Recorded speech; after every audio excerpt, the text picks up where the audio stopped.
Welcome to the 3 Down Nation podcast. I'm Justin Dunk, joined by John Hodge and JC Abbott. Today, we're discussing the future of the Toronto Argonauts quarterback situation. CFL Commissioner Randy Ambrosie remaining bullish on expansion. Odie Fajardo's future with the Saskatchewan Roughriders. The CFL finishing this season with over 13% more scoring than the NFL. And the pending free agency of Bo Levi Mitchell and Trevor Harris.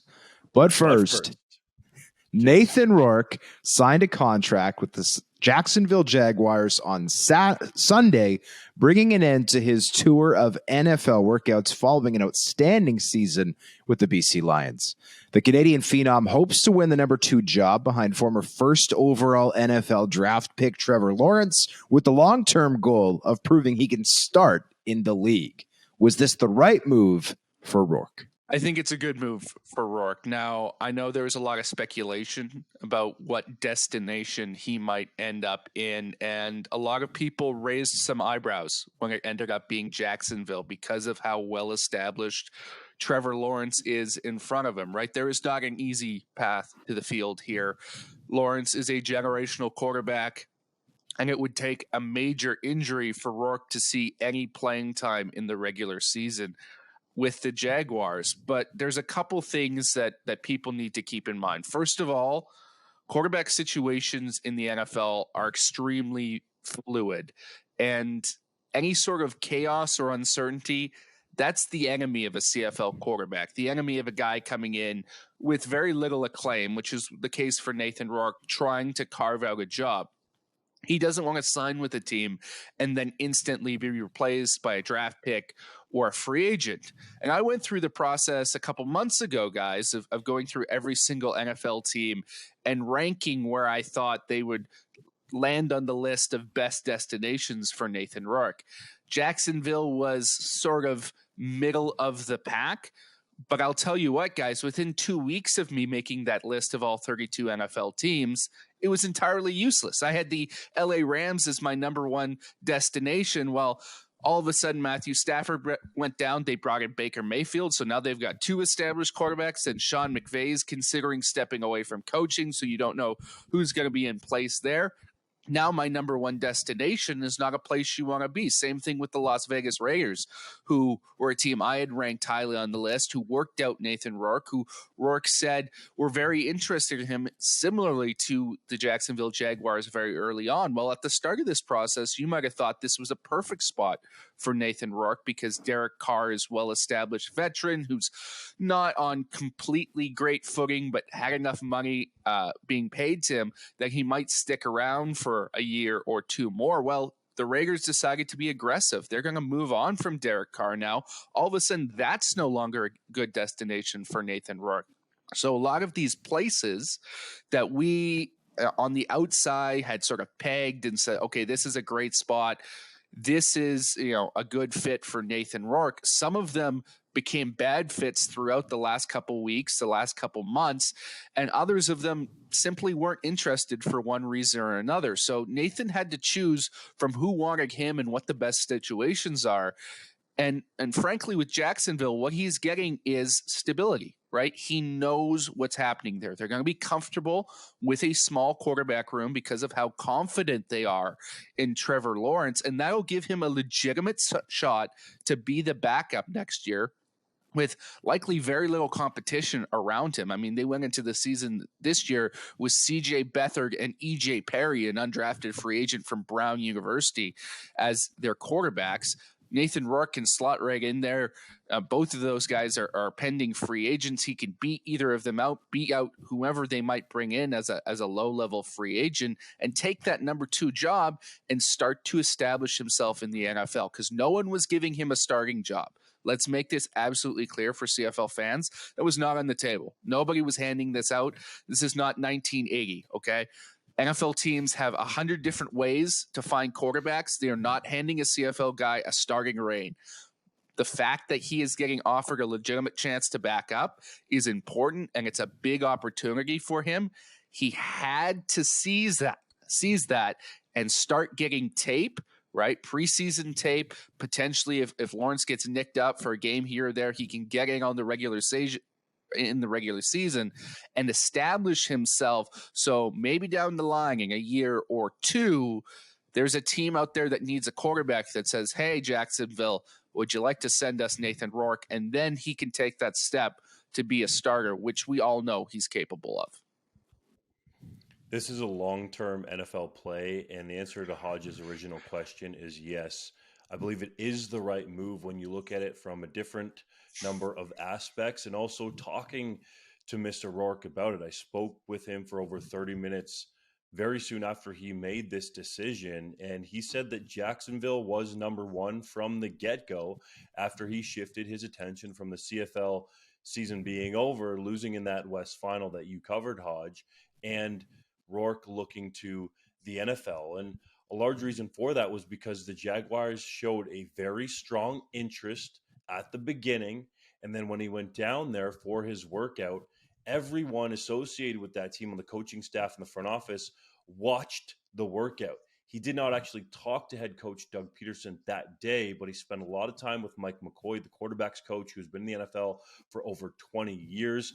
Talked a little bit with Press Taylor, their offensive coordinator. Of course, Henry Burris was there. He's on staff there as an offensive quality control coach. And Burris was a big advocate for Rourke, but he also gave Rourke unbiased advice as to how to approach this NFL CFL decision, because Burris has been through it before. So he didn't necessarily say, hey, you got to come to Jacksonville because I'm here. And we spent a little bit of time together with BC before Burris got that job in Jacksonville. It was about the right situation for Rourke. And Rourke really, truly believes, I think in his heart, that the Jaguars have his best interest in mind. Now, to go along with that, things in the NFL change very quickly, and Rourke has to go and compete. He's not going to be handed the backup job. So as much as they want to see him be successful, and he believes that, he needs to show them and reward that faith in him based on watching the CFL film that he put out there from the 2022 season that was incredible for half a year. So overall, JC, you made a bunch of smart points, but this is about Nathan Rourke developing in the NFL, showing he can play the NFL style of game, which is much different to the CFL.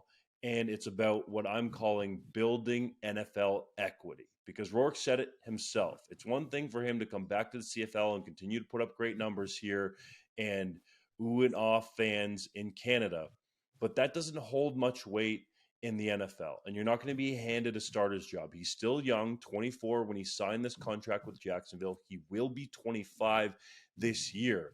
Guys, that's just as old as Stetson Bennett is, coming out in the draft from the University of Georgia, the two-time national champion. Now, I'm not necessarily saying that they're comparable, but Rourke at least has 2 years of pro experience, 1 year behind a guy like Michael Riley, learning how to go about things as a pro.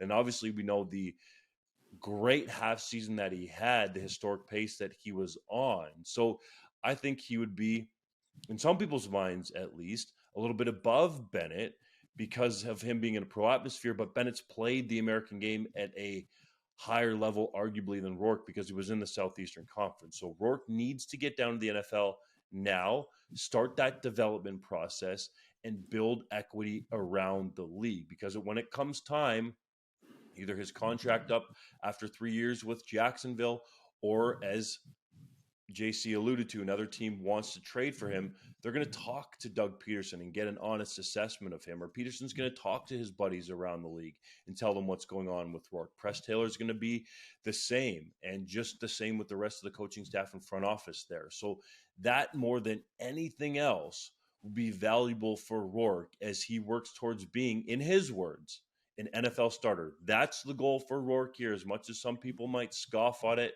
want him to stay in the CFL, think he's going for that big money, like it or not, the NFL financially is a smarter decision for Rourke, and it is the league that gets the most eyeballs and the league that Rourke believes has the toughest competition. So that's why he's made this decision. It's about fulfilling a childhood dream, and it's just the first step. So even if you think it's stupid that he signed with a team that just drafted a guy very recently, number 1 overall, it's just the beginning. It's about where he wants to get to, and he feels like this is the best start. Yeah, you guys remember, and this is going probably 10 years back, but Matt Flynn got into one game for the Green Bay Packers. I think it was 2011, and he threw like 4 touchdown passes. And that one game was enough for the Seattle Seahawks to give him a big boatload of money to come be their starter. Now, he didn't end up being the starter. He got beaten out by a rookie named Russell Wilson, who was great for about 10 years and has stunk for the last couple. But this is a league, right, where one game as a quarterback can make you the hottest ticket in town, so to speak. And so if Nathan Rourke wants to go be a backup for a year, try to learn as much as he can, and then maybe, and you never wish for an injury to happen, obviously, but if Trevor Lawrence is unable to play a game due to injury, or maybe he gets sat down because the Jaguars have clinched a playoff spot early, which, by the way, was the exact circumstance that took place with the Packers back when Aaron Rodgers got sat for a game late in the year. Matt Flynn came in. Then he has that opportunity, right? And if he goes out there and he throws 3 interceptions, do you think the CFL isn't going to want him back? Like, to me, that's the number one thing at play here. It doesn't matter what Nathan Rourke does in the NFL. He could be the worst NFL quarterback in the history of the league. And guess what? Every CFL team is going to want to clamor to sign him. Why? Because first of all, he was the best quarterback in the CFL this past season. And secondly, he's got that Canadian passport. Not only is that useful for the ratio, but obviously we've seen how he's resonated with fans north of the border. People like the fact that he's Canadian. He's easy to cheer for because he's Canadian, other than the fact, of course, that he's a likable, affable young man. So to me, this decision absolutely makes sense for Nathan Rourke. To me, it's obvious to make the jump. Obviously, not only is there the money involved, but if you stay in the CFL at this point, you're probably never going to the NFL. And Nathan made that very clear. If you stay in the CFL for too long, you're never going down south. So to me, the decision is easy. If you stay in the CFL, you're probably never going to the NFL. If you go to the NFL, great. You can come back to the CFL whenever you want. And I'm sure there's going to be 9 teams that want to sign Nathan in Canada if he does wash out of the NFL. You absolutely nailed it there, Hodge. And, it's understandable that there's a lot of CFL fans that are rooting for Rourke, and there's also a lot of people who feel sad that he's leaving or upset, and that's okay, right? There's a mix of emotions here, and I think we all loved having him in the league and having that storyline and watching him have the success that he did. It fulfilled a dream that a lot of us had, that one day a Canadian quarterback could have that level of success. It was validating. It was fantastic to watch. But this is the right decision for Rourke, right? It is extremely low risk, as you have mentioned, Hodge. And it's also important to note on the financial side, right, that this is the correct decision, because Rourke's contract this year, whatever he ends up being at the NFL level, is going to pay him more money than the BC Lions could have if they made him the highest paid quarterback in the league, right? If they gave him a contract that was $600,000 like Zach Collaros, his deal next year with the Jaguars is $750,000 USD. So add in the conversion rate, and there's an even bigger gap there as well. And some people might look at that $750,000 mark and go, oh, well, that's not that much, right? That's not a huge difference. That's not what I thought. Because sometimes we see guys go down and have this big workout tour like a Cam Wake, and someone throws $1 million signing bonus at them. Well, that legally was not allowed in the case of Nathan Rourke. And I don't think a lot of fans realize this. Because he had never signed an NFL contract before, he counts as an undrafted free agent for all intents and purposes. Just as Dunk made the comparison, he is Stetson Bennett this year, right? He counts as a part of this upcoming draft class as an undrafted rookie because he'd never signed previously. And there is a pool, a cap of money for undrafted free agents that limits what teams are able to spend on them and how much signing bonus money they're allowed to give. So Rourke got at the top end of what you're able to to offer in terms of contracts to these guys, and he couldn't have made any more money or gotten a huge signing bonus. The only way he can do that is by going down to the NFL and earning that. Wouldn't matter if he became the greatest player to ever play in CFL history, and all of a sudden it changed every perception that NFL teams would ever have about CFL quarterbacks. I mean, that wasn't going to happen to begin with, but even in that hypothetical scenario, he couldn't go down to the NFL and cash in with a $5 million, $10 million deal right off the bat. That couldn't happen. He was going to make this amount of money no matter what. That's why the fit was so important for where he was going to go. And with Jacksonville, he's got some stability to be able to take the next step in his career. From a financial perspective, too, you have to look at the upside. $600,000 right now is the ceiling in the CFL in terms of the highest amount that you could make on a contract. Now, it's arguable that Rourke could push that higher because of his Canadian passport, but Zach Collaros has 2 MOPs. He's the reigning league MOP 2 times and has 2 Grey Cups as a starter with Winnipeg. So Rourke doesn't have that on his resume, but that is the ceiling. The floor in the NFL is a contract that he's signed, and you could argue the ceiling in some ways is uncapped. Now, I'm not saying he's going to get to this level, but Patrick Mahomes signed a contract that was worth $500 million. Like, that's the type of upside that you're looking at if you're Rourke. Maybe you're not getting a Patrick Mahomes type deal, but you could get tens of millions of dollars, as Hodge alluded to, if you just play one game really well, because the NFL is so quarterback needy. There was over 60 quarterbacks during the last NFL regular season that started games. And I would say at least half, if not more, probably more, Rourke can be better than if he's in the system down there. You have to be in the mix. You can't be watching from the outside of the party and feel like you're in the middle of it and getting to know people. You have to be in there doing the darn thing. So that's what Rourke realized he needed to do, and he's willing to give up the opportunity to play meaningful reps in the CFL and build his star in Canada to go and take this shot in the NFL. I think it's very smart. I don't think it would have been smart for him to come back to the CFL, heal up, and play another year, because you need to get down there and take advantage of this as soon as you can, because time is ticking. Yes, he's only 24 now, and he's going to turn 25 this year.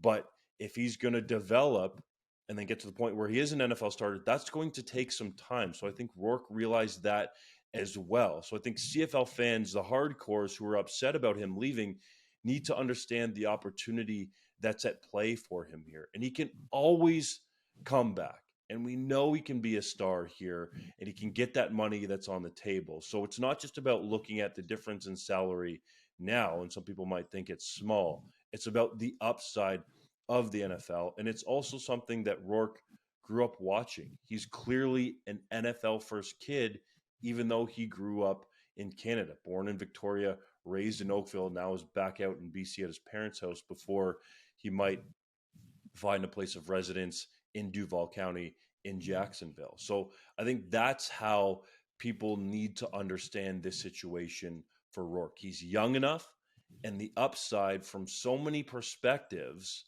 is there in the NFL that just aren't comparable to the CFL. And co-general manager Neil McAvoy for the BC Lions admitted as much to me at the winter meetings in a piece that we have on 3downnation.com. We're all done with Rourke. Hodge, you don't have another take? 20 minutes in, boys. No, I think our listeners are ready for a new topic. Wait, we don't want to get into the MOP debate again, because I got points. I sensed that was coming when Hodge said that Rourke was the best QB in the CFL. My eyebrows raised. I said, sounds like he might have been the most outstanding quarterback as well. That Hodge chose his words carefully there, eh, buddy? I guess you thought of it as a debate. I more thought of it as me just espousing common sense and you being a child. But we can have call it a debate. So fair enough. All right, we'll get her going to a different topic. Ryan Dinwiddie and Mike Pinball Clemens played coy regarding the future of McLeod Bethel Thompson at the winter meetings, who is said to be considering retirement. The pair also made it clear that they would be comfortable with Grey Cup hero Chad Kelly, the CFL's best impersonation of Matt Flynn in recent memory. They would be comfortable with him as a starter if Bethel Thompson did not return. What should the Argos do at the QB position? Well, I've been thinking about this a lot since your interviews at the CFL's offseason winter meetings, Dunk. And the longer that I think about it, the more I feel like the Argos should move on from McLeod Bethel Thompson. And that's not to say that McLeod Bethel Thompson is not at least a decent quarterback. This is a guy who has led the CFL in passing yards, and he has led the CFL in passing touchdowns. To me, he's probably the most underrated quarterback ever to do that, or at least maybe the most underappreciated quarterback ever to do that. Because lots of great quarterbacks, even guys in the Hall of Fame, didn't accomplish both of those things at least once in their career. That being said, McLeod Bethel Thompson, I thought, was poor in the Grey Cup game. When the lights were their brightest, he seemed to be at his worst. It's a small sample size, but it's ultimately the most important game of the year. And secondly, this is a situation where I think the Toronto Argonauts almost have the opportunity to be the BC Lions of 2022. And what I mean by that is they're paying McLeod Bethel Thompson in the neighborhood of $400,000. They paid a bunch of money to Jagarrett Davis, a bunch of money to Andrew Harris, a bunch of money to Brandon Banks this past season.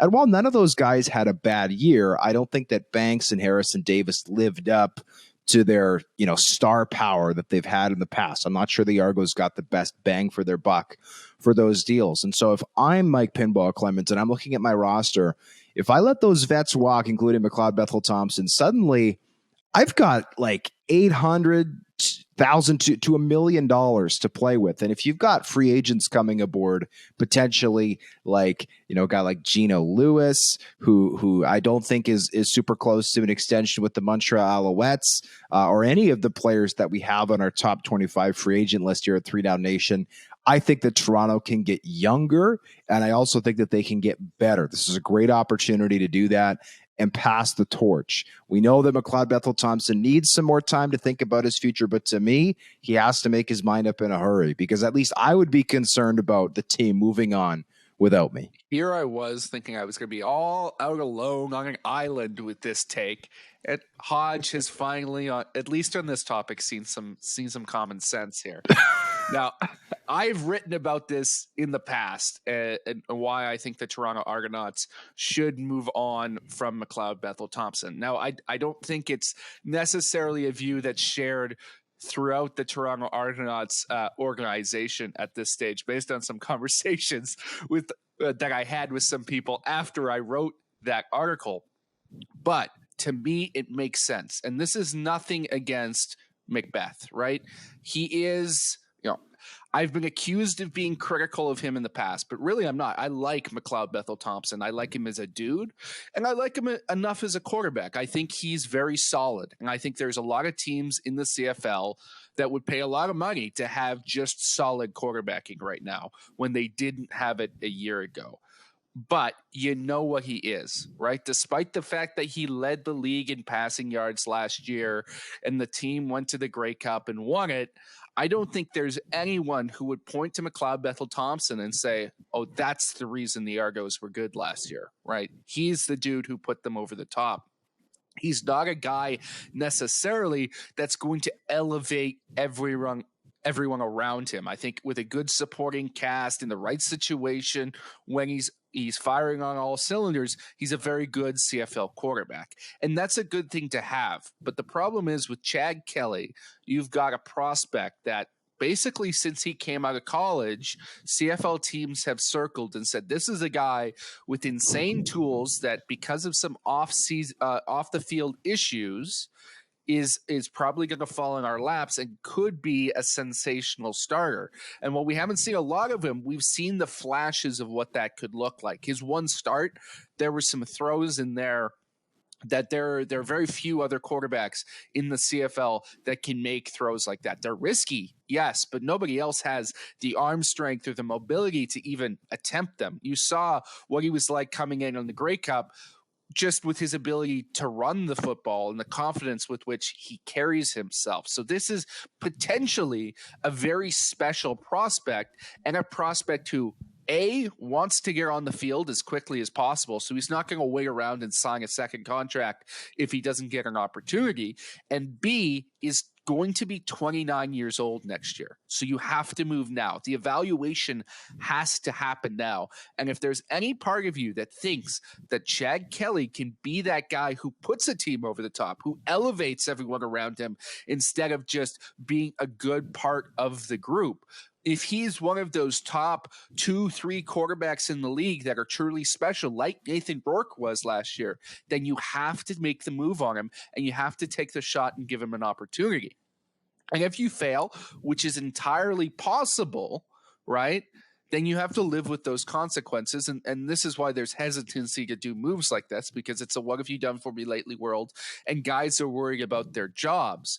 But if you hit, you are talking about a situation where you're not just a one-time Grey Cup champion, you're a routine contender every single year if you can get a guy who is that level. Now, I'm not saying Chad Kelly is for sure, but he has the tools, and you need to give him a chance to show you whether or not he is.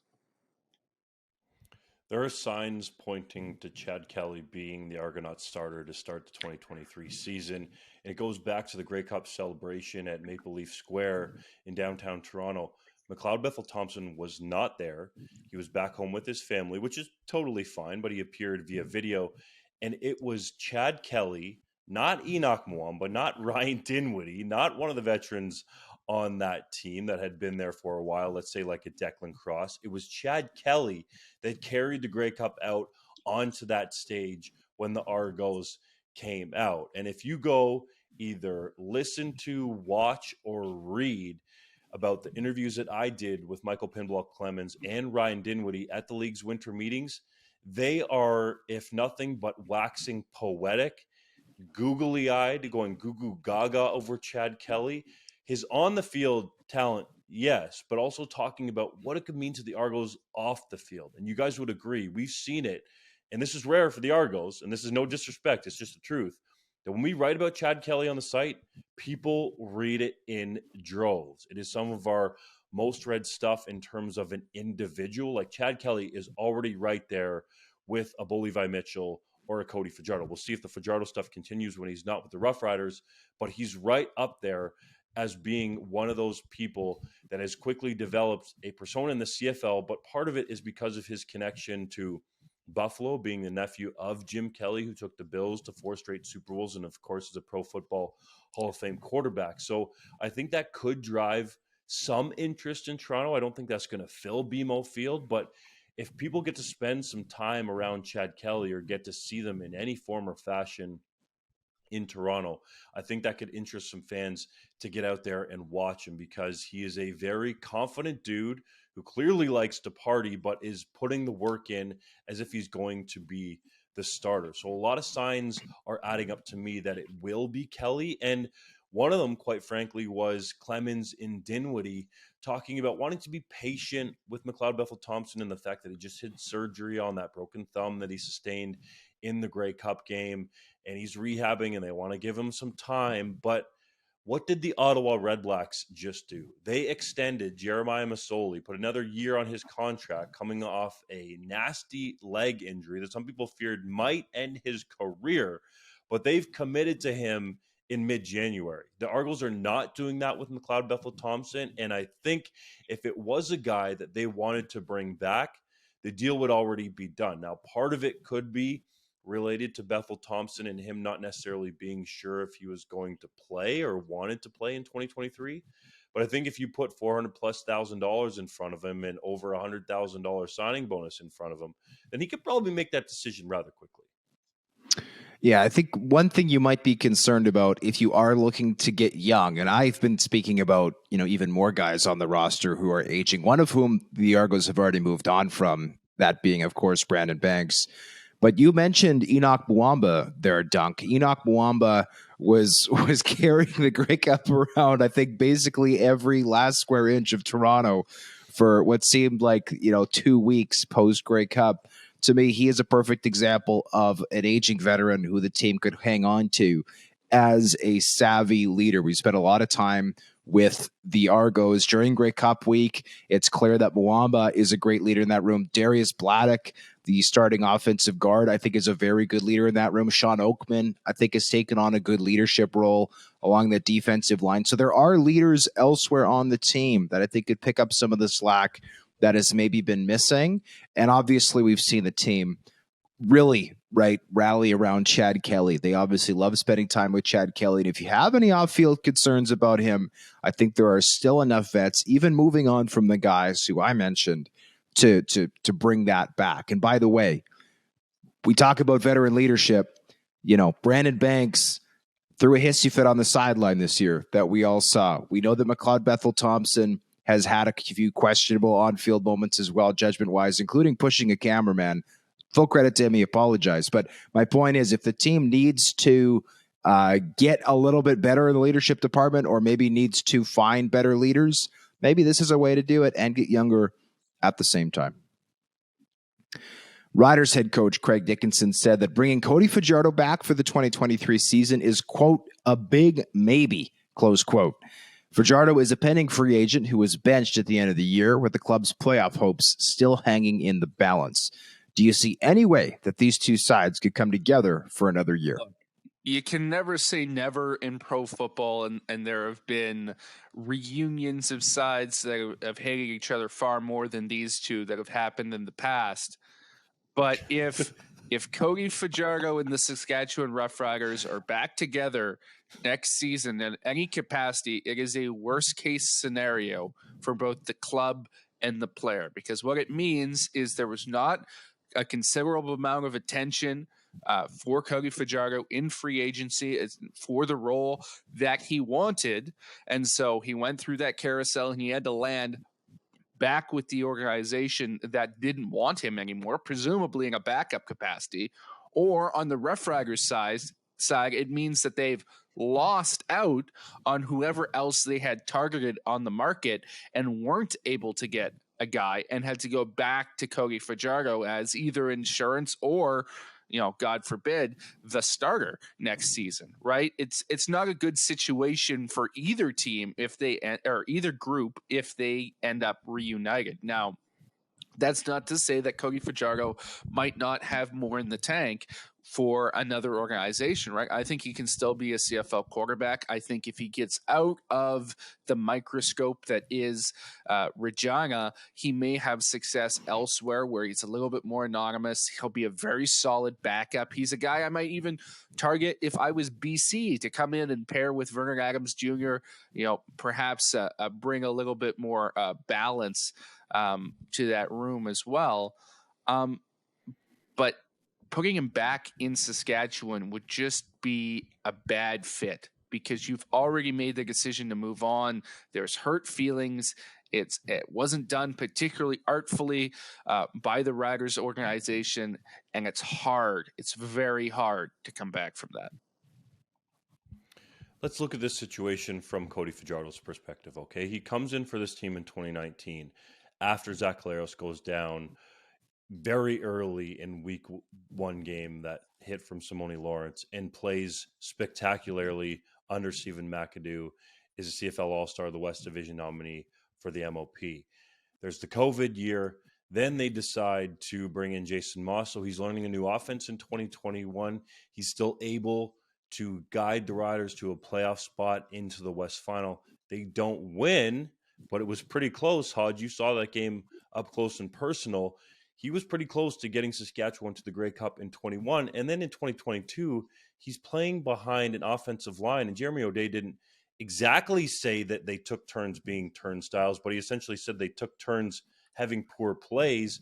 And that added up to over 70 sacks total. Fajardo took a bunch of those shots and was beat up the entire season. So I just can't quite understand how Craig Dickinson, Jeremy O'Day, and the people in the building there have gone from Cody Fajardo is the best thing since sliced bread to now we need to throw him out in the dumpster.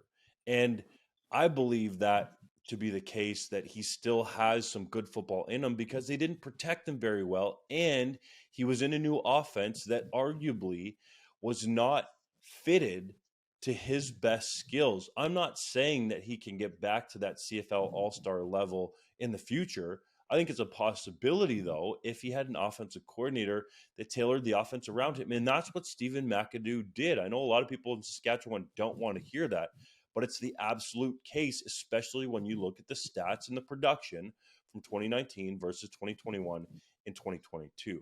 Do I think the two sides should be together? Definitely not. I think Fajardo needs to do some mental training in terms of being able to hold his emotions in. It's great, obviously, for the media when he wears them on his sleeve and he tells us exactly how he's feeling. But from a leadership perspective, he needs to be better. And I think he would probably admit that. Maybe fatherhood will help him mature more in that way. I'm not saying he was immature, but I think he needs to improve in that area. And I also think he needs to be paired with somebody who can fit the offense to his skill set, whether that's him competing to be a starter or being a backup. I think Fajardo still has good ball in him. He still wanted to go out there and play on that injured knee, but I've said it multiple times all the way back during this season up until now that the Riders, for Fajardo's own good, should have sat him down. We got to remember that. He was playing on a bum knee, trying to be the Fajardo that we came to know, the dual threat guy that could throw the ball down the field occasionally, to the guy that was in the pocket, and we saw it up close and personal at Touchdown Atlantic, JC, and trying to be too far ahead in terms of anticipating throws and throwing into coverage and really just not driving through that leg that was injured or that knee that was injured that he had the brace on. So I think it's best for both parties if they do part ways. But from Saskatchewan's perspective, it's just hard for me to understand how they thought this guy was amazing. Now they want to throw him out and bring in a new quarterback there. I understand that they didn't necessarily play out the way that everybody envisioned in terms of the Rough Riders' goals, but I think you needed to surround him better, protect him better, and understand that Shaq Williams, the two of them, yes, Shaq Evans and Duke Williams, were not healthy for all of last season. Those are two major factors in that offense, and if they ran the ball a little bit better, maybe that could have improved Fajardo's overall production. So yes, they should go their separate ways, but I don't necessarily know if the Riders are going to find a guy who has the ceiling that Fajardo showed in 2019.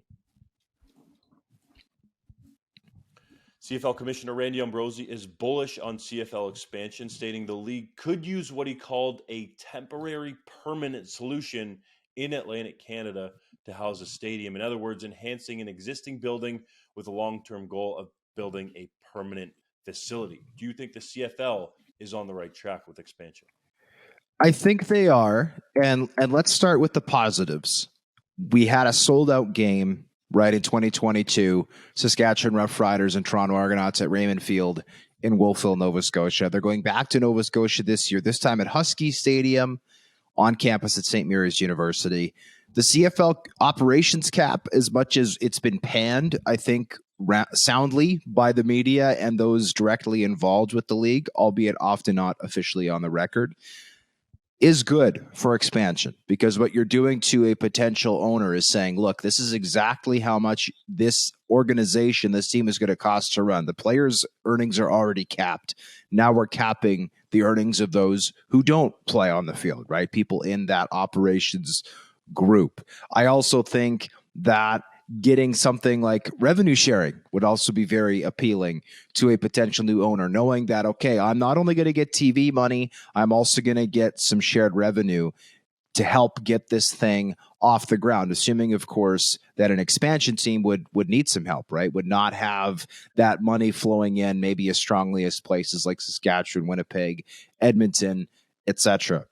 That being said, here's the reverse side of it. This is something that I can't wrap my mind around. The CFL in 2005 played the first Touchdown Atlantic game at Husky Stadium in Halifax, and they sold it out.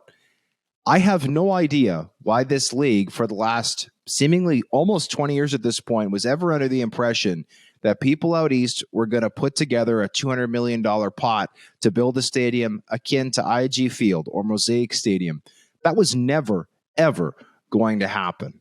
Obviously, there's some hunger for football in Atlantic Canada, but to me, this was literally the only way this was ever going to get done. So kind of similar, boys, to be perfectly honest, regarding how the CFL, pivoted from what seemed to be an XFL strategy, what seemed to be a global strategy to try to spread the game.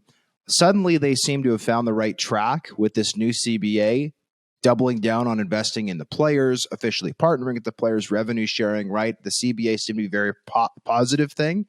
You want to celebrate the positivity, but also you want to hold the league accountable because these are changes that they should have foreseen coming, and they shouldn't have, frankly, wasted valuable time with stupid things that were never going to work. Yeah. So to me, I congratulate the league on realizing this. I would also point out that to me, it was always common sense that you were going to have to enhance an existing building. And by the way, why do we need IG Field or Mosaic Stadium out east? We don't. This would be an expansion team. This would be an unprecedented move to have a professional team of this size and scope and scale in Atlantic Canada.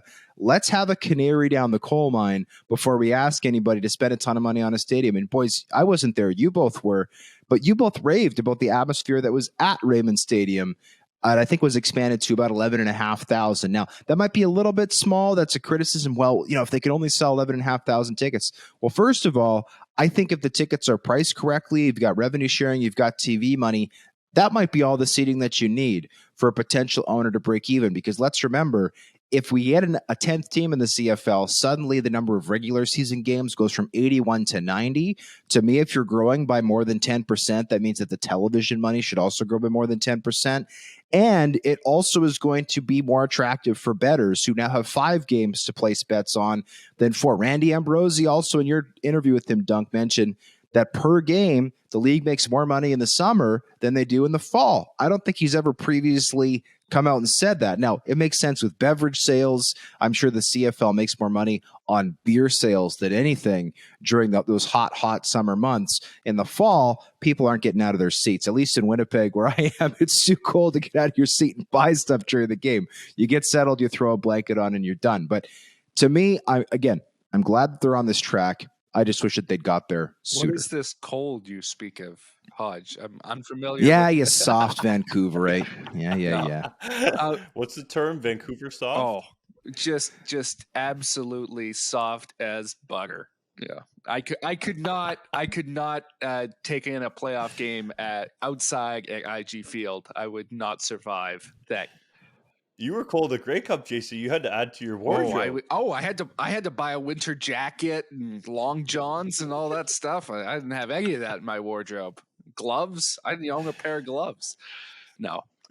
I am bullish on Halifax as an expansion destination, much as Randy Ambrosie is, specifically because I don't necessarily know if there's interest in the CFL in particular as a product there that is massive and people are clamoring for a team, but there is interest in something going on in that city, right? It's a small city that loves to come out for events. I mean, we just saw, obviously it's a little bit different with hockey and how big that is in this country, but the World Juniors and the crowds there, they get huge crowds for Canadian Premier League soccer there that are unlike anything else in the country. People want to go to events. And so I think this idea of a temporary stadium or a temporary to permanent transition is a very interesting one because we can finally start the process of potentially getting a team there because there was no appetite in the interviews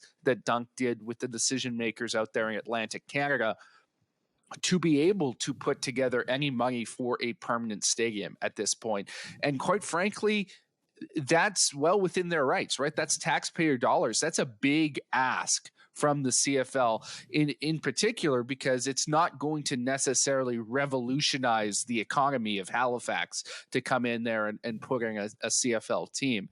So this is a step in the right direction, a good idea. I may be the only person on this podcast with experience in a temporary facility because back when the BC Lions had to vacate BC Place and play at the temporary Empire Stadium, I was still a BC Lions season ticket holder, and that temporary facility was fantastic. Now, was it the ritziest place I've ever watched a game? No, the seats were hard. They were metal benches, but it was loud in there, I'll tell you that. And it was a great atmosphere to watch a game, particularly because of the location where they put it, which I think is key to this decision as well. Now, my one concern, and I'd like to hear your guys' input on this as well, is this idea of a temporary stadium and putting an expansion team here. What I would be worried about if I was the CFL is starting this process, you put an expansion team in there in a 5-year stadium, and you hope that you get established enough that they will give you a big check at the end of the day to build a permanent facility.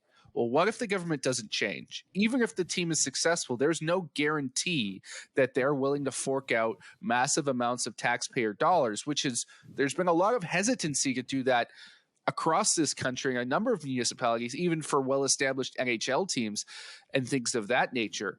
If you're stuck in a temporary facility for 5-10 years, and at the end of it, when your temporary facility cannot host you anymore, Halifax says, no, thank you. We're not paying. Pay for it yourself.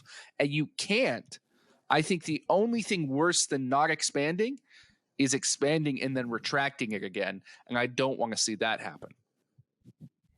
You at least have to take the shot. And I think there's an easy solution here. And I sort of want to pave the way for Hodge, because we were talking about it in our group chat, and I think it was genius, but yet so simple. I will say, I think the one thing that hasn't been talked about here, and I've heard some buzz about it, and I asked Randy Ambrosie about this, is perhaps St. Mary's University, the league, and the city coming together in some sort of partnership, and maybe that's not necessarily money from the city, but to get a new or enhanced stadium/field built there on campus. That's where the Rough Riders practice. JC, you and I were there a couple times during the week at Touchdown Atlantic. There was some construction going on around there, and admittedly there are some buildings that are right beside that stadium, but I think you could expand that stadium big enough in terms of seating that would benefit the Huskies and a potential team called the Atlantic Schooners. So I think that, to me, would be an easy solution. And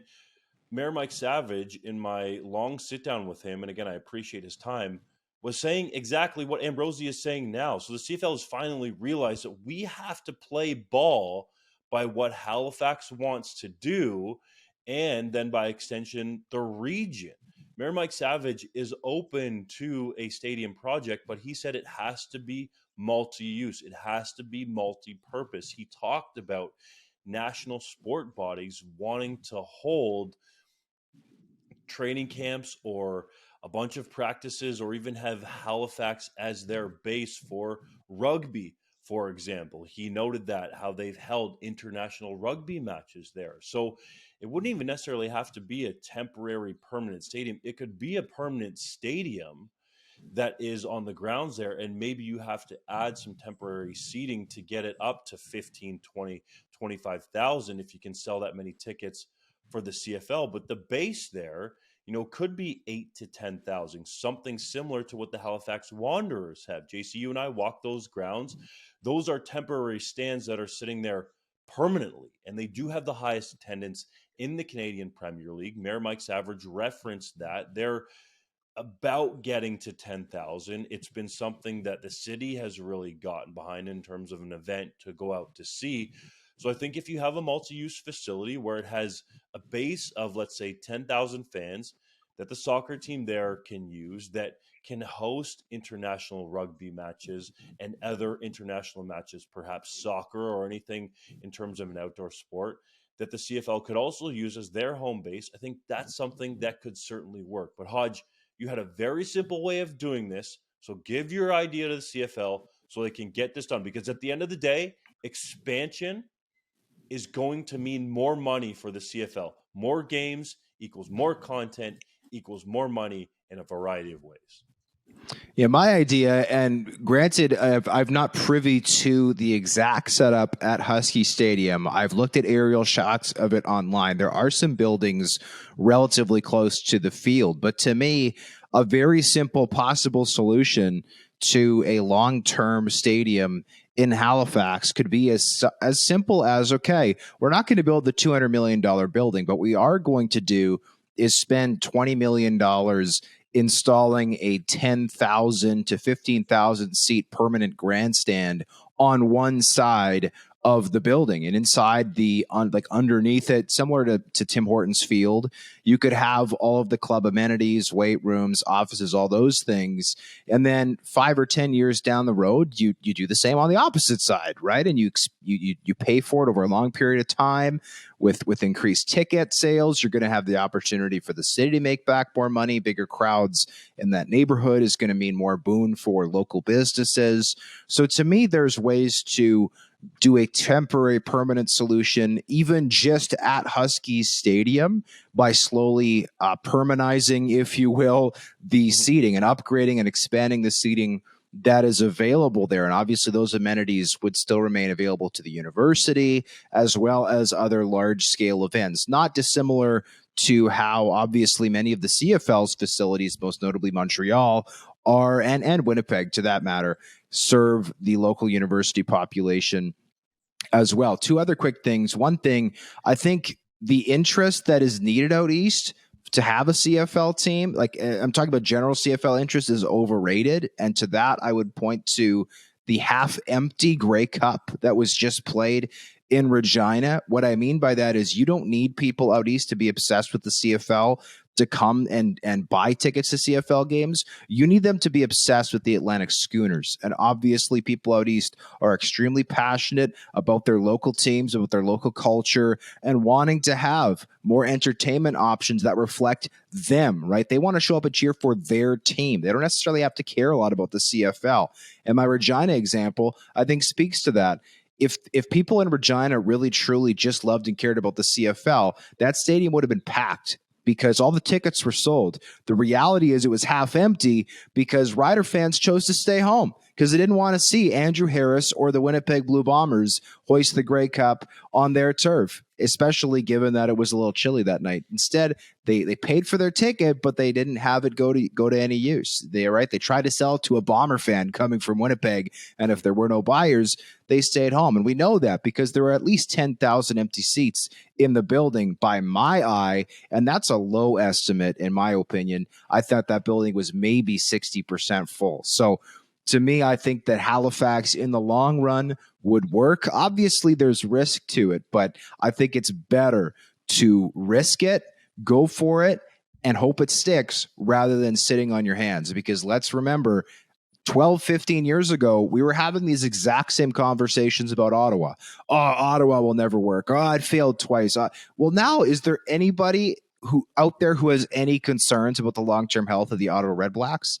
I certainly don't. I don't know anybody who does. The Red Blacks have had 20,000 people plus in that building every single game, despite the fact that they stink like month-old cheese. My goodness, they were awful at home this past year. The last 3 years, they've been awful at home. And the fans keep showing up, and it's a young fan base. So to me, I think if you build it, they will come. And I also think, one last point, boys, because we should move on. One last point. I think that a smaller building to start could be a good thing. Why? Because scarcity of ticket is a powerful thing. If you go to the local community and you say, okay, we're going to start selling season tickets. Our stadium seats 11,500, so we're only going to sell 9,000 season tickets. Better sign up quick. Those are probably going to go in a day. Why? Because everyone is worried that they're going to miss out. And then you can start a wait list, right? The Winnipeg Jets, when they came back, had, I think it was 15,000 season ticket holders plus wait list. 12,000, I think was the number. Doesn't matter. Plus wait list. And if you have wait listed season ticket holders, my goodness, all of a sudden you're in a better situation than some of the CFL teams who are currently in the league.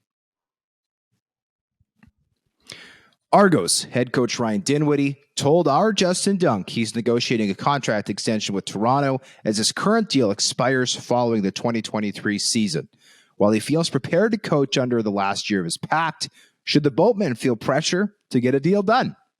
Yeah, I think they probably should. Now, I'm not the biggest Ryan Dinwiddie fan. I have some reservations about his control of the sideline, but the success can't be argued with, right? He comes in and they've won the East Division 2 years in a row now. They have a Grey Cup under their belt. It's clear, being around that Argos team, that the players in the locker room rally around them and identify with the way that he coaches and the way that he leads. So if you see all that, you have to get him under contract. And it's very rare for a coach or a person in management in professional sports to enter the last year of their deal, particularly someone who has just come off massive success. So if you're the Toronto Argonauts, I think it's the best thing for that organization to get Ryan Dinwiddie under an extension, to say to all the prospective players coming in, all the guys that you want to re-sign, that, hey, this is our coach. He's here for the long term. You can rely on that, and that's the culture we're building. So this has to get done as soon as possible, ideally before free agency, in my mind. Mike O'Shea is used to coaching in the last year of his deal, even after having won 2 straight Grey Cups. But yes, JC, it is rare, and I think it would be smart for the Argos to show Dinwiddie the money, because there is that allure of the NFL. Yes, he turned it down once before, but the shine of the Grey Cup can help out in that instance. I think in talking to Dinwiddie, he admitted that he really does like being in Toronto, even though his wife is from Calgary. She misses the mountains and maybe skiing and snowboarding and doing some of that fun stuff out west. But they've come to like Toronto and enjoying all that MLSE has to offer, going to Maple Leafs games, checking out the Raptors. He didn't mention Toronto FC. I don't know if that has to do with the turf relationship there or not, but he mentioned enjoying that. The family's settled there, but you want to show that you're committed to him so that he doesn't start thinking even more about the NFL. But I asked both Dinwiddie and Pinball Clemens that if the NFL came calling, what would happen in that situation? Dinwiddie essentially said he would have to think about it and depends on the offer. And Pinball Clemens said he would not be wanting to hold Dinwiddie back from that. So I certainly think for the reasons JC outlined, especially if you're going to go with the young quarterback in Chad Kelly and Dinwiddie being a former Boise State star and a pro quarterback in this league himself, you're going to want to know that your head coach is going to be there at least for the foreseeable future. Yeah, I mean, Ryan Dinwiddie, I'll say this, as much as there has seemingly been a lack of control along the sidelines, you can't argue with back-to-back East Division first place finishes and a Grey Cup title. You really can. And to me, if I'm the Toronto Argonauts, I'm signing Ryan Dinwiddie to at least a 1-year extension. He can always try the NFL. There's precedent for that, right? We saw Chris Jones resign from his position as the Grand Poobah in Saskatchewan ahead of the 2019 season to go to the Cleveland Browns for what was ultimately a low-ranking job in that organization. And it panned out. So to me, this is a no-brainer. If I'm the Toronto Argonauts, I'm getting a deal done to keep Ryan Dinwiddie in place. I mean, and by the way, something I think that we don't talk about enough is the quality of the coaching staff that Ryan Dinwiddie has put together in Toronto. Corey Mace, in my opinion, won the Toronto Argonauts that Grey Cup.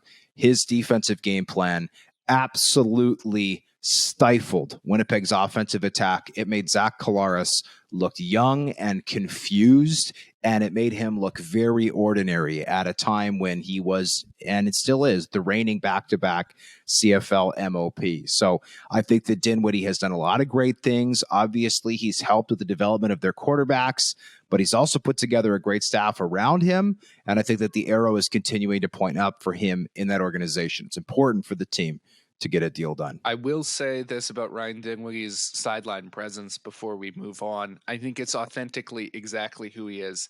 I had a nice long conversation with one of the longtime play-by-play guys for Boise State last week, and he was raving about Ryan Dinwiddie.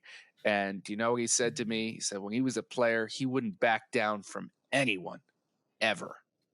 That's what he is on the sideline, right? Fiery, passionate. I think players gravitate towards that a lot of the time. The NFL scored 43.8 points per game this season, while the CFL averaged 13.1% more at 50.4 per game. This is a reversal of two trends, one of which had seen NFL scoring increase over the past few years, while CFL scoring decreased. Do you think this is a positive step for the CFL? It is a positive step, and it's great that scoring is up, but a lot of the rules that the CFL put in place before the 2022 season were designed to do so, and especially shortened field. So outside of Nathan Rourke being on record-setting pace for the single-season passing record and single-season passing touchdowns record, both held by the great Doug Flutie, there wasn't that much spectacular offensive football that really stuck out to me. So it's great and all that scoring is up and the league can stand up and pound their chests about it. But again, outside of Rourke, there wasn't a lot of highly entertaining, barn burning, passing the ball down the field football. There were certainly moments, but that's not how I view the 2022 season, especially when you take Nathan Rourke out of it. You guys are obviously free to debate or argue that point, but I think overall it's a positive step for the league. But I think we still need to see some better quarterback play to lead to this back and forth type of exciting offensive football that the CFL wants to create and has done so by the rules. But I don't know if that's necessarily a good thing overall, if the rules created more points, not the athletes and people willing to be more open and try new things in their schemes, like a Jordan Maximic, the offensive coordinator with the Lions, who was the guy that helped Rourke be on that record pace. Yeah, the CFL this past year had 50 more passing yards per game than the NFL. That being said, I agree with where you're coming from to at least some extent, Dunk. I think that the CFL has certainly transitioned to a game that's more like death by 1,000 cuts, right, with 7-8 yard short to intermediate route passes more so than attacking teams down the field. I think that the CFL would obviously, from an entertainment standpoint, be better if teams were pushing the ball down the field more. But obviously, we are in a position where coaches are scared to get fired. And when you're scared to get fired, you tend to be more conservative, especially if you don't have a ton of confidence in your quarterback. Obviously, some teams in the CFL have a ton of confidence in their quarterback.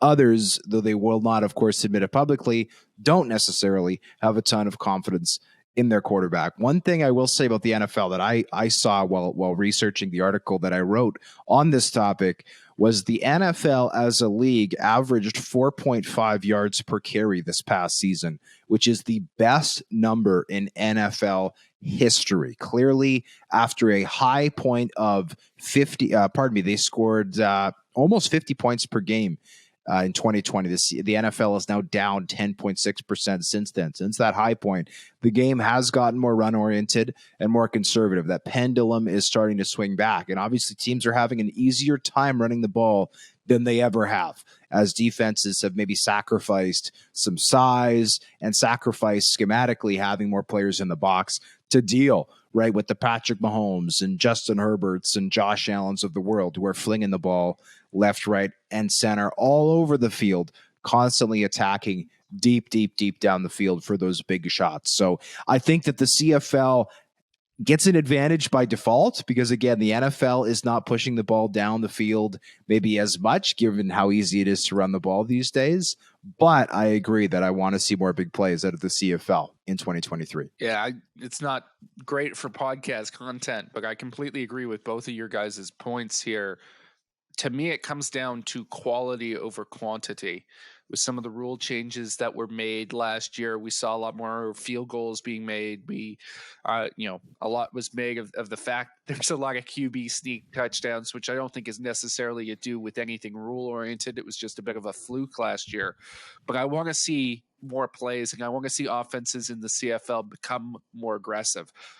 Unfortunately, the reality is that the coaches desire not to see turnovers happen and to maintain the efficiency of their QBs and protect the football makes this game less exciting than it used to be when guys were throwing for 5,000 yards and 35 interceptions at the same time, because interceptions are big plays too, right? I want to see quarterbacks that push the ball down the field, who throw in high volumes, who have some turnovers, who are teams are willing to have that happen in exchange for having many big plays. And we saw it with Nathan Rourke. Now, he was extremely efficient, the most accurate quarterback we've seen in a CFL season in history, but he also threw at an incredibly high volume, would have, had he played a full season, probably had the most touchdown passes of any quarterback in the CFL. He probably would have also had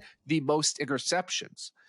To me, that number, the most interceptions, is not the important part. It's the difference between the touchdowns to interceptions. And right now, guys are throwing for 9 interceptions in a season and 19 touchdowns. I want to see us take more shots, raise both those numbers up, because when you've got touchdowns and picks, it's more exciting for the fans. Unfortunately, on the coach's side, you don't want to have those turnovers because you don't want to potentially lose because of them and then lose your job down the line. So it's a difficult balance to have, but we do need more exciting down the field shots in CFL football. Totally agree, JC. There were a lot of exciting plays. Zach Collaros created a bunch with Winnipeg. Of course, Dalton Schoen led the league in receiving. Geno Lewis is worth the price of admission. Tim White had a breakout year for the Hamilton Tiger Cats. Jalen Ackland did his thing, even though his buddy Jeremiah Masoli was largely sidelined for most of the season. In the nation's capital, Keane Schaefer-Baker was a highlight reel who should have been fed the football more in Saskatchewan. And it would have been better if Lucky Whitehead was healthy, but that Lions offense, even with Rourke sideline, was still at least interesting. A young playmaker emerged in Keon Hatcher there as well. So there were guys that are producing these plays, but I just don't think it's as often as the CFL or the trio of us on this podcast would like. Hodge, and correct me if I'm wrong, but I believe the NFL actually did have a higher number of average touchdown passes per game, right?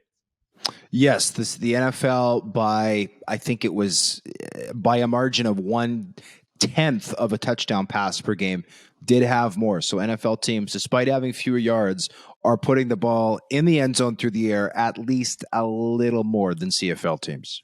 If I remember it, I think it was 2.4 to 2.5. Now, some people might think that that's really small, but you consider the play clocks in the NFL are longer, 40 seconds, and it should be easier, hypothetically, to throw touchdown passes in the CFL because the end zone is bigger. So I think this whole shift to being very conservative, and I understand it if you're a head coach or a play caller, especially on offense, or even a quarterback, that you don't want to be known as turnover prone. But if you look at some of the numbers in the NFL, let's say a Josh Allen, yes, he just turned the ball over 3 times in a wild card game that really the Bills should have blown out the Dolphins, but they were in the game because of those turnovers. He threw, I believe it was 35 touchdown passes during the regular season and had 14 picks. He lost 5 fumbles, but still that's the type of difference in terms of touchdown to interception ratio that JC is talking about. And I'm obviously talking about one of the elite quarterbacks in the NFL, but it's not too long ago that we saw seasons somewhat like that in the CFL. Bo Levi Mitchell had a season like that when he won MLP. He had touchdown passes in the 30s, and I believe his interceptions were just inside the double digits. So that's what I think is a little bit lacking from the CFL. There are still exciting plays. There was some great finishes. That is not to be debated. There were a lot of games that went right down to the wire in the CFL. There's just not those big splash plays, as many of them as I think the CFL traditionalist would like to see. It's time for Hodge's Heritage Moment, boys. On this day in 2019, the Saskatchewan Roughriders promoted Assistant Vice President Jeremy O'Day to the role of General Manager. The Buffalo native had spent the previous 8 years working in Saskatchewan's front office, following a 12-year career playing along the team's offensive line. The Riders finished 13-5 in O'Day's first season at the helm, securing first place in the West Division for the first time since 2009. The club made an appearance in the West Final again in 2021, though they missed the postseason this past year after finishing 6-12. Does O'Day's team have to finish in the playoffs this season for him to keep his job beyond the 2023 season? I think absolutely yes. That is a requirement, and I will go a step further. I think the Saskatchewan Roughriders have to make the West Final for those guys to be safe. Let's go to the 3-minute drill, boys. The Edmonton Elks signed former All-Star defensive back Luchez Purifoy after he was released by the BC Lions. Is that a good fit? Yes. Edmonton's secondary was too old this past season. Luchez Purifoy, though I think he is 30, has a lot of good game left in him. Super versatile, super physical. One of my favorite DBs in the CFL. Theo Benedict and Giovanni Manu, two top-ranked offensive linemen in the 2023 CFL draft at a UBC, have deferred to 2024. Is that the right decision? Yeah, I don't know the logic behind that process, why those guys chose to go back. Presumably, they want to complete their degrees, but you could do that when you're still in the CFL draft. So that doesn't make a lot of sense to me. Both of these guys would have probably gone in the first 2 rounds. Theo Benedict still might go to the NFL because that's a different process than the CFL draft. So it was an interesting decision, to say the least, for both of these highly touted offensive linemen out of UBC. Eugene Lewis, 3 Down Nation's number 2 ranked pending free agent, remains unsigned by the Montreal Alouettes. Do you think he'll end up hitting the open market? It's a possibility. He has had 2 one-on-one meetings with general manager Danny Machocha, one before the league's winter meetings and one after. And Lewis is currently based out of Montreal, so I think he would like to stay there, but it's very clear he wants to get paid. You can see, just look at his Twitter feed and the numbers that he's spitting out in terms of the production versus how many quarterbacks have been throwing him the ball. So until he's signed, there is a chance, and I think as we go along here and get closer to that period where it's the legal tampering period, I know the CFL doesn't like that term, but it is what it is, then yes, there's a possibility Lewis could actually hit the open market. The Blue Bombers re-signed offensive tackles Stanley Bryant on the left side and Jamarcus Hardrick on the right side to contract extensions. That was expected though, right, Hodge? I certainly expected Jamarcus Hardrick to be back. I will admit I'm a little surprised to see Stanley Bryant back on the left side. He's going to be 37 next year, I believe. And I thought that though he did win the league's most outstanding offensive lineman award, I thought he might have been playing hurt this past year. He thought he started to show his age a little bit. I wonder if there was no USFL, if there was no XFL, and there were a lot more tackles on the market, if the Bombers would have opted to go younger at that spot. Longtime CFL quarterback Michael Bishop. Are you saying that media members don't know anything when they're voting on offensive linemen? This is a huge hot take, Hodge. That's a conversation for another day. The Blue Bombers re-signed offensive tackles Stanley Bryant and Jamarcus Hardrick to contract extensions. Did that surprise you, Hodge?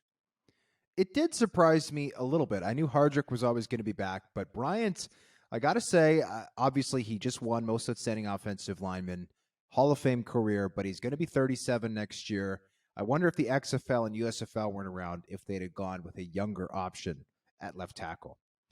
Longtime CFL quarterback Michael Bishop has been elected to the College Football Hall of Fame. Is he a worthy selection? He absolutely has had a fantastic career down there at Kansas State University. Also, one of the strongest arms, pound for pound, that has ever played up here in the CFL. I believe he's one of the few who was able to huck a ball and hit that sound system up there at McMahon Stadium back when it was still hanging up top in Calgary. Brett Jones, the 31-year-old former CFL most outstanding offensive lineman who has since spent 7 seasons down in the NFL, says he's open to returning to the CFL. Do you think we'll see him sign anywhere?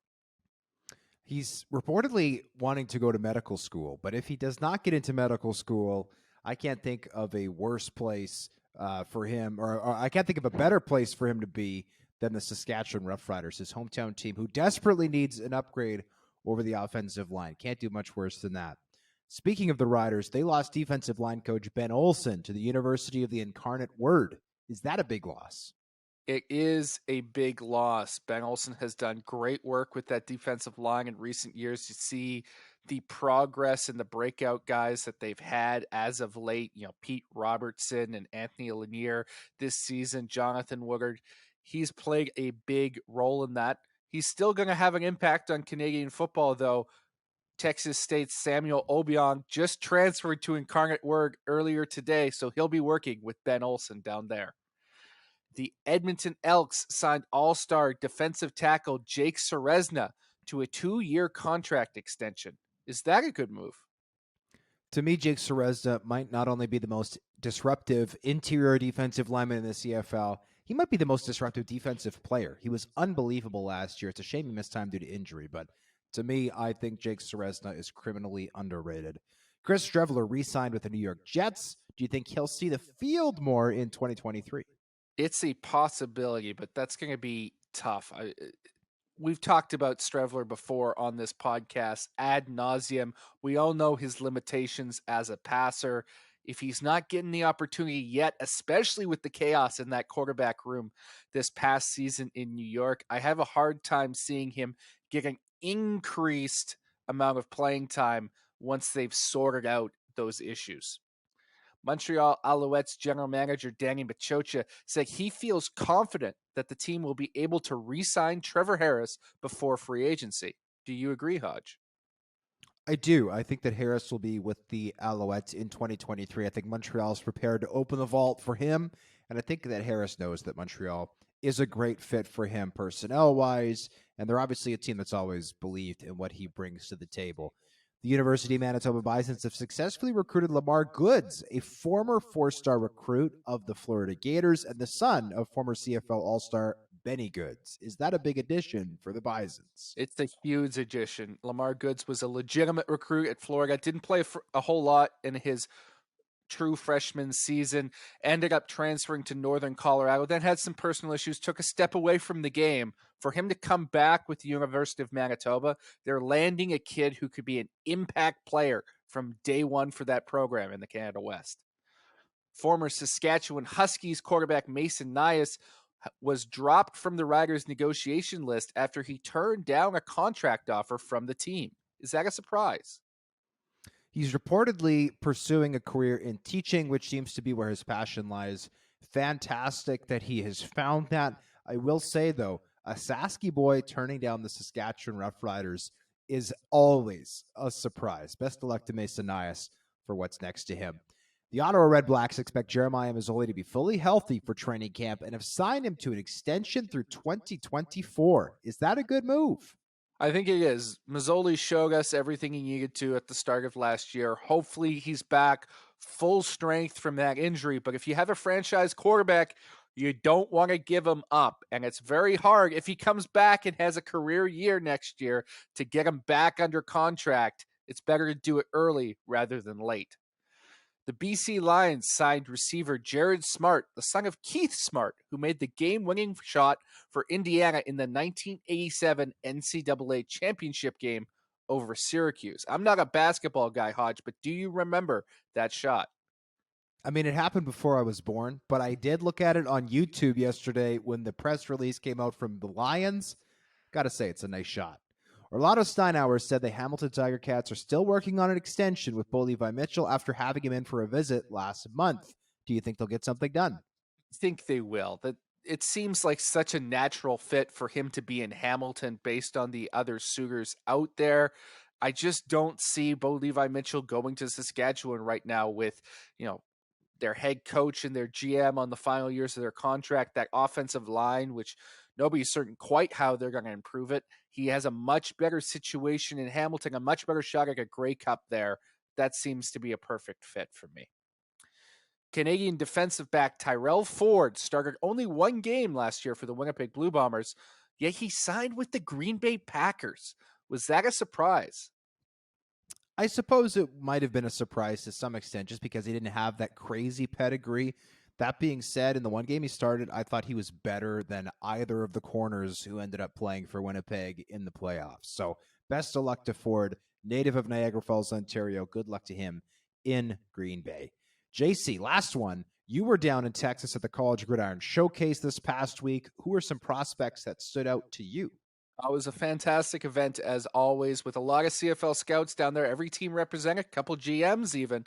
11 Canadians on display. I thought a couple of the guys who stood out, the Guelph cornerback, Siriman Harrison Bagiogo. He looked the part down there. He's a good press corner, got some NFL interest because of his size and length. It's going to be interesting to see how he translates to more of a zone system in the CFL, but he looks like a stud against American competition. His teammate, Clark Barnes, the receiver out of Guelph, did everything that I wanted to see from him after missing much of last year due to a high ankle sprain. He's going to be a guy who gets comped a lot to Keon Schaefer-Baker for coming out of Guelph with not a lot of production, but incredible athletic talents.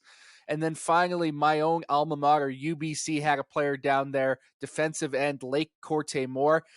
Maybe doesn't move or bend quite like an NFL player or stand out in that regard against that competition.